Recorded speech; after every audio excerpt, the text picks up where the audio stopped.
Ashama daawwattoota keenya kabajamoo jaalatamoo qophiin keenya akkuma itti fufetti kan jirudha. Ammas qophiin keenya paartii itti aanu irratti iddoo irratti dhaabbanneerra kan qabanne dhufne jechuudha. Kanaaf subscribe, like, share godhuudhaan chaanalii keenya kana ol guddisaa akkasuma nuus jajjabeessaa isin jechuu barbaanna. Kanaafuu gama qophii keenyaatti gabaabumatti haa dabarru.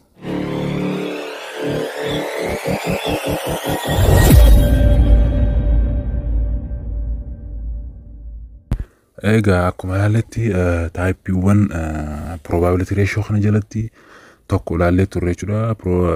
Gross margin kan ilaallee turre jechuudha. Gross profit margin jechuudha. Arrama operating profit margin kan jedhu kana ilaallaa jechuudha. Operating profit margin yeroo jennu it measure the percentage of operating profit to sales. Operating profit margin jechuun bu'aa hojii gurgurtaa irraa dhibbeentaadhaan safaruu jechuudha. Bu'aa hojii san irraa dhibbeentaadhaan safaruu qabna jechuudha. Maalirraa kan waan gurgurree irraa jechuudha. Gurgurtaa keenya irraa. Kana jechuun reeshoon kun jechuudha operationii jira jechuudha. Profit operation profit jira jechuudha. Operation profit jechuun akkuma galumsa jalqabaattu wanta tokko bu'aa irraan gamsiisuudhaaf wanta operate irratti goone jechuudha. Wanta irratti baafne jechuudha. Operating jechuun wanta irratti hojjenne isa kana ittiin madaalchisiifachuudha yookaan fitechuudhaaf wanta operate itti goone haala kamiin gurgurtaa kana keessaa jechuudha irraa qooduudhaan keessatti qooduudhaan shallagame jechuudha. Parsantaa meeqa isaatu profitii nuuf fide inni kun gaheen operating profitiin kun hojjete neesseelii keessatti profit operate profitiin kun maal akka hojjete kan keessattis ilaalluudha jechuudha. Operating profit margin yeroo jennu jechuudha. Inni kun formula qaba jechuudha. Formula ittiin yeroo hojjennu jechuudha. Operating profit margin is equals to earning before interest and tax over net sales jennee qabachuu dandeenya jechuudha. Simply formulaan isaa kabiraa immoo operating profit over net sales jennee qabachuu dandeenya jechuudha. Karaa lamaan kanaan jechuudha. Kanaaf yeroo shallagnu jechuudha. Fakkeenya armaan gadii kanuuf kenname kanarratti haa ilaallume. For ABC company year 2000 are earning before interest and tax is 417 and net sales are 1500. Isaan lamaan kan akkuma gabatee kana irratti argitanitti gabateen kun fakkeenyota isaan hunda irratti hojjechuudhaaf deemnudha. Asuma keessaa filaa deemaa jirra jechuudha. Fakkeenyi teebilii kana irratti argitan kun hundi isaa jechuudha. Kanaaf fakkeenya kana keessatti yoo ilaaltan net selling keenya 1500 akkasuma earning before interest taxing keenya 470 jechuudha. Akkuma galumsa formulaa keenyaatti yeroo kan galchinu ta'u parsantaa 30.3 nu argamsiisa jechuudha. Kana jechuun ABC company are generated 31 cent operating profit for each of their sales. Operating profit margin kun jechuudhaan tokkoon gurgurtaa birrii operating irratti operating profit irratti saantiima 30 argamsiisaa jira jechuudha. Gurgurtaa inni gurgurene seelii kana irratti 470 kumaaf 500 keessaa 470 operative ooledha jechuudha. Operative kun keessatti hirmaachuun isaa kumaaf 500 kana keessaa tokkoon neeseelii qarshii takkaan neeseelii irratti saantiima 30 akka argamsiisuuf gahee taphatee jira. Operating profitiin jechuudha. Operating profitiin asirratti gaheen inni taphate saantiimni 30 takka. Tokkoon qarshii keenyaa kan neeseelii irratti akka galu taasisee jira jechuudha. Profitii argamsiisaa jira jechuudha. Parsantaa 30 takkaan argisiisaa dhufee jira jechuudha. Kumaaf 500 kana keessatti 470 hirmaachuun isaa 470 operate godhee hirkaa keessatti hirmaatee jira jechuudha. Fakkeenyaaf isa kana jechuun ooyiruu tokko irratti wiit qamadii qopheessinee oomishaaf erga qopheessinee xaa'oo ittiin bituu fi wantoota ittiin oomishnu kana kan ittiin operate goonu yeroo hojjennu operating kun baasiin nuti operate kanaaf baafne 470 galiin nuti walii gala harkanne homaa fi 500 jennee qalaalee sunu erga kana profitii irratti argachuu keenya saantiima 30 takkaan gotii gurgurtaa keenya walii galaatirraa akka argannu nu taasisee jira jechuudha. Akkasuma mee fakkeenya isa guddatti akka kaampaaniitti haa fudhannu haa ilaallu. Operating profitiin yookaan earning before interest and taxin 400 fi 18 qabna jechuudha. Akkasuma neesseelii waliigala nuti itti gurgurree jechuudha miliyoona 3 fi 74 gurgurree jechuudha neesseel wanni goone jechuudha. Neesseelii miliyoona 3 fi 74 kana keessa 400 fi 18 operating profitiif kan oole jechuudha. Wanta tokko operate goone akka profitii argannuuf wanta nuti operate irratti goonedha jechuudha. 418 yeroo kana walii hirru kanaas parsantaa 14 yookaan parsantaa 13.6 waan ta'eef parsantaa 14tti siqsina jechuudha. Kanaaf tokkoon gurgurtaa nuti waan kanarratti gurgurruuti irratti tokkoon birriin takkaan isii neesseelii kanarraa dhufu irratti saantiimni 14 akka argamsiifamu yookaan akka nuuf profit ta'u gahee taphatee jira jechuudha. 400 fi 18 operate nuuf irratti godhamuun fakkeenyi guddaan kun wanni kaafneef fakkeenyaaf isa konkolaataa irratti yookaan fudhannee yookaan daakuu warshaa daakuu irratti yookaan fudhannee warshaa daakuu kana irratti erga daakuu finnee wanta operate irratti goonu jira. Isa kana ittiin operate godhuudhaaf wantoota akka luqaa irratti godhamu jira kuntaalii isa kanneen kanaan operate yeroo goonu birrii meeqa baafnee jechuudha 400 fi 18 isa kana baafnee irratti hojjechuun keenya maal nu argamsiisee jechuudha parsantaa 13.6 akka neesseelii keenya irraa tirfiin dhufu gahee taphatee jira jechuudha. Haala kanaan operating profitiin hojjetama jechuudha. Karaalee kanaanii ittiin ibsamaa jechuudha. Akka simple isiniif ta'uufiin irra deddeebisaa akka isiniif galutti akkaataa galumsaatiin akka isiniif galuufiin isiniif himaa jira jechuudha. Sababni isaatis ammaan booda barattoonni keenya exit exam waan qoramaniif karaa kanaan akka hubataniif sirriitti of jala na duuba deemuu qabdu jechuudha. Karaa kanaan jechuudha. Karaan tokko okay isa itti aanutti haa dabarru. Net profit margin jedhuun kanarratti jechuudha. It is the measure the percentage of act income to the sales. Net profit margin yeroo jennu ratio kun jechuudha. Ratio maalirratti xiyyeeffatudha jechuudha. Galii qulqulluu gurgurtaa irraa dhibbeentaan kan saffaruudha jechuudha. Galii qulqulluu isaa kan waa hundarraa bilisa ta'e isa kana nuuf maal godha jechuudha. Nu argamsiisaa jechuudha parsantiidhaan nu argisiisaa jechuudha. Profitiin kun jechuudha yookaan net profit marginiin kun jechuudha. Karaa biraatiin net profit marginiin kun jechuudha ratio baay'ee barbaachisaa ta'edha jechuudha.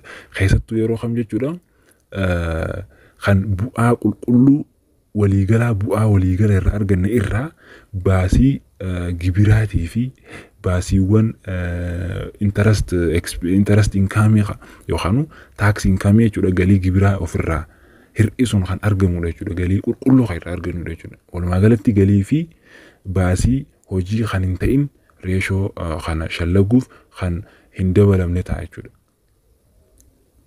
Galiinis keessa seenuu hin qabu baasiin hojiidhaaf baafnes keessa galuu hin qabu jechuudha. Isa kana hunda ofirraa baafnee yeroo kana kan ittiin measure goonu maal jedhama net profit margin jennaanii jechuudha yeroo ibsinu jechuudha. Kanaaf fakkeenya hojii haa ilaallu. Jalqaba formulaan isaa net profit margin is equals to net income over net sales jennee qabachuu dandeenya jechuudha.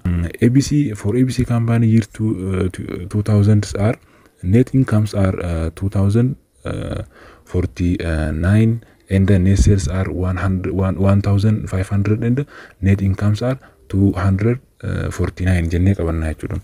Asirratti gabateetti yoo kan deebinu ta'u gabateen kun waliigalli isaa net income keenya jalqaba waliigala meeqatu jira waan irraa hir'isne jira waan irraa hir'isna hin jenne net margin profit kanarratti wanta irraa hirrifamu jira gibirri irraa hirrifamu qaba jechuudha yoo gabatee kana irratti ilaaltan ta'e net income keenya 249 akkatti dhufetti akka inni itti dhufe earning before tax kana hir'isu interest taxiti 415 irraa 466 hir'isne jechuudha yeroo hir'isnu 249 net income yookaan galii qulqulluu argachuu keenya kan argisnu ta'a jechuudha achirratti. Kanaaf galiin qulqulluun keenya 249 ta'a akkasumas galii nuti yookaan gurgurtaa waliigalaan gurgurree 16 ta'a jechuudha. Kanaaf percentii 16 nuuf dhufa jechuudha. For ABC company nearly 7 cents is net income for each bir of net sales. Inni kunis ABC company kun jechuudha tokkoon gurgurtaa neeseelii irratti gurguruuti irratti neeseelii isaati irratti birriin galiin qulqulluun isaa gara saantiima 17tti kan nu agarsiisu ta'a jechuudha. Erga irraa kaffallee jechuudha income yookaan taaksii jechuudha. Erga taaksii irraa kaffallee illee piroofitii nuti irraa argachuu dandeenyu kan ittiin mul'isnu ta'a jechuudha. Income erga kaffallee osoo income kaffalamu baatee ida'amni income keenyaati walitti ida'amu 249 ol ta'a maaliif 249 415 irraa 466 irraa hir'ise 466 maalidha kan taaksiidhaaf kaffallee jechuudha taaksiidhaafis kaffallee jechuudha bu'aa keenya gommas madaallu bu'aan keenya tokkoon qarshii nuti irratti gurguruu irratti saantiima 17 nuuf ida'aa deemu jira jechuudha yookaan parsantaa 16.6 nuuf dabalaa dhufe jechuudha. Isa kana jechuun fakkeenyaaf wanta tokko gurguruudhaaf wanti nuti baafne yookaan income nuti arganne kun 249 kana irratti utility irratti fakkeenyaaf wantoota akka qoxaariiwwan bishaanii haa ta'u qoxaariiwwan elektirikii haa ta'u isaan kana irratti baasiin nuti taaksiidhaaf baafne 466 jechuudha. Osoo galiin keenyaa fi wanti hundi gibiraan alatti 415 ture jechuudha akka gabatee irratti ilaalletti jechuudha. Kana irraa erga baafne net income jechuun net yeroo jennu wanta qulqulluu jechuudha wanta wulii irraa hin baane wanta abbaadhaaf galu jechuudha guutuun isaa net yeroo jennu wanta fedhe irratti haa galu net yeroo jedhamu net income net profit yeroo jedhu net sales yeroo jennu gurgurtaa qulqulluu guututti galee jechuudha wanta hundarraa bilisa ta'e jechuudha wanta ammaan booda hin baane jechuudha wanta akkasumatti abbichaaf galu net jennaan kanaaf net income keenya 249 jechuudha kanarraa qoxaariidhaaf meeqa kaffaleen jechuudha fakkeenya irratti fakkeenya akka nuti fudhannetti jechuudha yeroo kana 466 qoxaarii elektirikiitiif kaffalee jechuudha yeroo kana kaffaluu irraa illee kan ka'e piroofitis ni qaba jechuudha ammallee piroofitii parsantii yookaan saantiima 17 dabalaa deemu argachaa jira jechuudha. Okay fakkeenya isa biraatti isaa fudhannu akkuma kanaan alatti fudhachaa jirrutti jechuudha fakkeenya isa gurguddaanis fakkeenyaaf the Merop company for year 2001 is given net income inni argatu jechuudha wanni jechuudha Meropiin kun jechuudha kaampaaniin kun 200 fi 750 argata kuni maal jechuudha net income jechuudha galii qulqulluu galii gibira irraa bahe gibirrinis irraa bahe qophatti qulqulluu net yeroo jennu wanta qulqulluu galu jechuudha kanarraan net seelii qaba net seeliin keenya akkuma jalqabenne miliyoona 3 fi 74 jechuudha isa kana gurgurtaa qulqulluu galee jira jechuudha gurgurtaa qulqulluu galee kana yeroo waliif hirru parsantaa 7.5 tirfii argamsiise jechuudha gibirrinis irraa kaffalamee jiru jechuudha gibirrinis kaffalameeti net profit marginii arganne jechuudha parsantaantiimii 7 irratti argachaa dhufne jechuudha karaa kanaanis profitii argachuu keenya kan ittiin ibsinu ta'a jechuudha karaawwan ittiin profitiin argamu karaa kana jechuudha karaan tokkos. Okay akka galumsa compare yeroo goonu galumsa isaatti jechuudha fakkeenyawwan amma ilaalle kanarratti khabara 200 ilaallaa turre jechuudha 200 takka jechuudha khabara 200 yeroo irratti daballu 200 irratti daballu fakkeenyaaf net profit margin irratti net profit margin irratti sorry operating profit margin irratti jalqaba jalqaba operating profit margin irratti ma bara kuma lamaat irratti percentaa 30 takka mul'isee jechuudha. Garuu bara kuma lamaa fi tokkoot irratti immoo interest earning before interest and taxing dhibba jaha ture jechuudha. Yoo ilaaltan teebilii kana irratti akkuma argitanitti bara kuma lamaa fi takka jechuudha. Akkasuma net sales isaa 875 jechuudha. Yoo kana walii hirruu percentaa 32 irraa arganna jechuudha. Wanni inni qarshiin dhibbi jaha wanta inni maalitti godhe jechuudha, operate itti godhe jechuudha. Wanta inni ittiin uwwiseen jechuudha, galii argachuudhaaf dhibba jaha itti uwwisee jechuudha. 875 argachuudhaaf birrii dhibba jaha itti uwwisee jira yookaan operate itti godhee jira jechuudha. Kanaaf percentaa 32 tirfeessee jira jechuudha bara 2001 irratti. Yeroo wal bira qabnee madaallee ilaallu percentaa tokko itti idee jira jechuudha yookaan saantiima tokko dabalee jira jechuudha. Waggaa itti aanu irratti fooyya'insa xiqqoo argisiisee jira jechuudha. Fooyya'insi haa guddachuu baatu illee fooyya'insa ni qaba jechuudha. Kanaaf asirratti imma fooyya'insa agarsiisuun isaa kun bara 2000 irra 2001 irratti fooyya'insa argisiisuun kun maal jedhama? Namni kun transport yookaan cost of goods sold-dhaaf constantii godhuu isaati yookaan cost of goods sold-in lower ta'uudha. Akkasuma higher price of sales gatiin inni yookaan gatiin inni product isanitti gurguru pricein isaa ol kaasee gurguruu isaatirraa kan ka'ee fi tirfiin percentaa kanaan dabaluu fi isaa argisiisaa jechuudha. Yeroo operate godhu jechuudha. Tirfiin operating kun itti fayyadamuu isaatirraa kan ka'e operating jalqabee yoo ilaaltan taate 470 kan bara 2001 irratti garuu operating 600 ni dabale jechuudha. Dabaluun isaa maal argisiisee jechuudha asirratti akka tirfiin isaatis dabaluuf argisiisee jira jechuudha. Wanta inni operate kana irratti baaseen profitiin isaa akkasumatti dabalee dhufee jechuudha. Asirraa amma 500 irraa 470 yoo kan hir'isnu ta'e 500 irraa 470 yoo hir'isnu 530 dhufa jechuudha. 530 kun salesidha jechuudha. Wanta nuti itti gurguruudhaaf baasne jechuudha operatingii malee. Yeroo operating ittiin daballu 500 ta'a jechuudha walii gala. Kanaaf 500 kanaatu percentaa yookaan saantiima 30 takka akka nuuf dabaluuf geenuu taphatee jira jechuudha. Yeroo wal bira qabnee ilaallu bara 2000 fi 2001 jechuudha. Akkasuma inni kaanis kan operating osoo hin taane inni itti aanu net profit marginidha jechuudha. Kan net profit margin akkuma jalqabenne erga gibira kaffallee baasiiwwan garagaraa baafne booda baasii fi gibira kana irraa hir'isnee waan itti baafne kana galiin nu seenu hunda argachuudhaaf galii qulqulluu net profit margin jennaan jechuudha. Galii kana argachuudhaaf 300 asirratti argannee turre hambara 2001 jechuudha. Hambara 2002 immoo wanni nuti hojjenne 249 irra 1500 jechuudha. Kanaaf waliigala meeqa nuuf dhufe jechuudha. Hambara 2002 kun percentaa 16 akka argannu godhee jira. Gibirallee irraa kafallu galii nuti arganne kanarraa gibirallee kaffallu jechuudha. Gibirri keenya 240 fi 166 akkuma gabatee kanarratti ilaaltanitti garuu 246 galii qulqulluu keenya jechuudha. Kan gibiraas irraa kaffalle jechuudha. Isaan kana yoo ilaallu kan bara 2001 yoo wal bira qabnee ilaallu jechuudha. Kan bara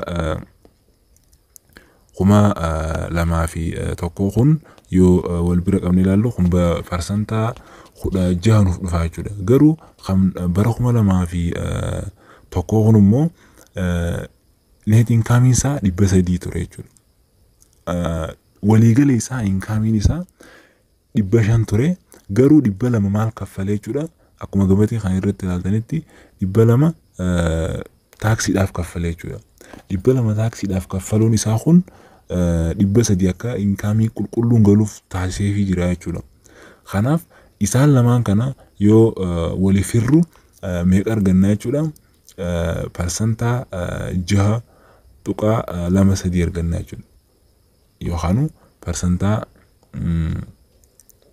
أقنع سوري برسنتا قرجة أرجعنا جود خناس والكت إساتي جود إسال لما نكون no loss no gain or no profit جناني جود والبرك أمني إلى لو جود براهون إسانيتين دبسدي روح ما دبسدي تربات مشانيتي جود إني خون profit سنجر سيسني gain loss سنجر سيسني جود خنجرو ريسكي خيس قالوا يسار جسيسي جود مالي أكو ما خنجرو جل قباتيس uumamu fi jechuudha akkuma viidiyoo kana dura hojjennetti sababa maaliitiin raayii namni kun loo duraata yoo jennee ilaalle kana dura ibsinee turre jechuudha maaliif akka inni dura gad bu'u jechuudha kanarraa maal jenna an efficiency utilized of machinery yookaanis maashinni oomisha kun gahaa ta'uu dhabuu isaati akkasuma raw materiaalii fi wantoonni purchase goonu jechuudha raw materiaalii kana purchase godhuudhaaf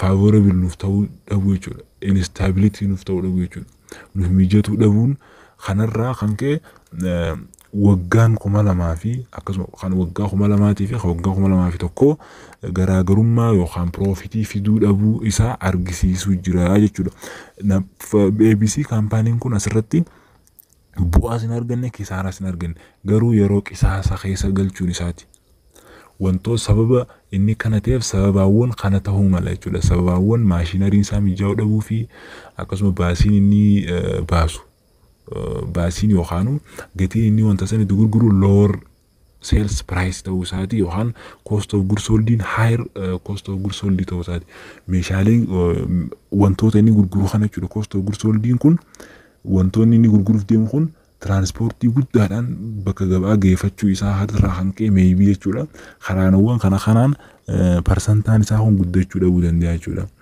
inkaamii isaa gibirri itti ol ka'uu irraa hanqee yookaanis maaliif gibiras ni kaffala baasiiwwan garaagaraatis erga kaffalee booda inkaamii inni argate jechuudha kan bara 2001 300 ture kan bara 2000 garuu 249 ture jechuudha garaagarummaan isaan lamaan kana jidduu jiru meeqa jechuudha birrii 50 jechuudha at least birrii 50 garaagarummaan jira jechuudha galiin argachuu isaa kan bara 2000 249 erga dabaree garuu 300 ta'eef jechuudha garuu 249 fi 300 jidduu 50 jiraatu malee wantoonni isaan gurguraa turan 500 garuu bara 2001tti 800 fi 75 jechuudha ni bal'ate jechuudha bal'achuun isaa kun dhiibbaa guddaa keessatti uume jechuudha walqixxummaa dhabuu isaatirraan argisiisaa jira jechuudha kanaaf obboleeyyan keenya asirratti barnoonni kun yoo dhaabbisnee bareedaadha yeroodhaan wal madaalchifne jechuudha